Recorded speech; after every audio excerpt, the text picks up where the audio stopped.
Hello there, friends. Actually, the reason why I'm wearing this nice shirt today is because I'm going on a date, or rather, I was supposed to go on a date. She just cancelled, which is a bit sad, but that's how it is. And I wanted to make an episode about being a diabetic and dating, which can be a challenge. I mean, it's a challenge for everybody, but to be a diabetic can make it even more challenging.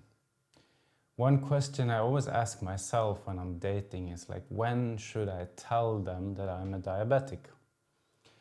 In the beginning, I'm normally a bit cautious. So the first date, if it's not in a situation where it will be very obvious, like for example when my sensor is showing or when we're eating in a place I cannot take insulin, another place or something like that, I don't know. I don't normally say it the first date. I wait to the second date.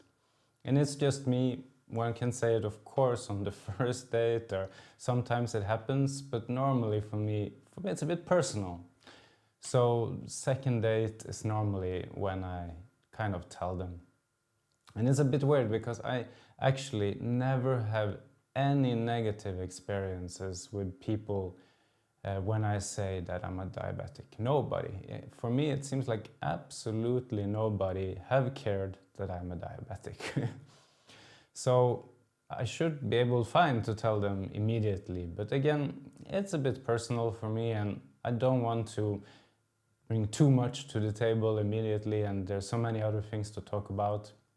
So normally I wait to the second date. But when I say it, people have been so nice about it and it's never been a problem. But I'm also honest that in general my blood sugar is very stable. My long-term blood sugar has always been very good. And it's affecting my life. Like sometimes it does. Like today I had quite low blood sugar and it was really unpleasant for like half an hour. But most of the times I'm fine. I'm a completely normal person who needs to sometimes eat when the blood sugar is low, sometimes take insulin when the blood sugar is high. And of course I need to plan a bit with my meals, if I'm going for hikes, to the gym and so on. So yeah, there is some planning, of course, there is some stuff with it. And sometimes I get low blood sugar and it's not nice. But for my partners, I don't think they have recognized it so much that it's a big part of my life, because also for me it is a smaller part of my life.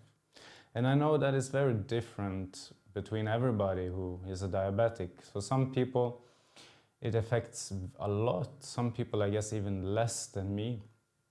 So this is something that varies with all of us. So I cannot speak for anybody else than myself here. And of course it affects also the sex life.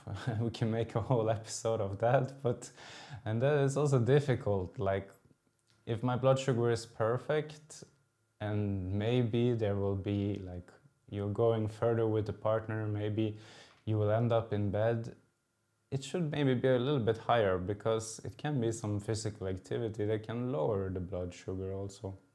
So that is something that is challenging when it's moving ahead. Okay, maybe it's time to be physical. Should I be like, sorry, I just before we start need a glass of orange juice and I'm ready to go? Because I have experienced that we've been having a good time and in the middle my blood sugar gets low, and then also Junior gets low. So, and that is very unpleasant, and then it kind of affects. Luckily that was with a nurse or long-term partners, so it didn't become a big deal. But yeah, that can be something that's a bit unpleasant. I mean, to have to be able to think about it. You want to be spontaneous in those moments, just go with the flow and not think and plan when it comes to your blood sugar, but you a little bit kind of have to. And I think I would take a glass of orange juice 1 minute before the show anytime than like breaking up the show in the middle. So maybe there's also a trade-off there.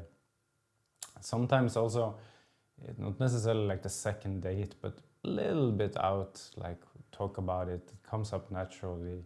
And again, for me, it seems like most people, yeah, think it's fine.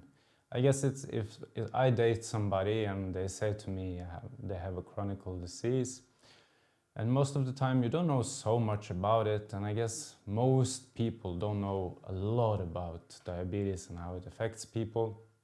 So I guess for us that are diabetics, it's like, wow, that's a lot. But for other people, maybe they don't know so much, they don't necessarily care so much.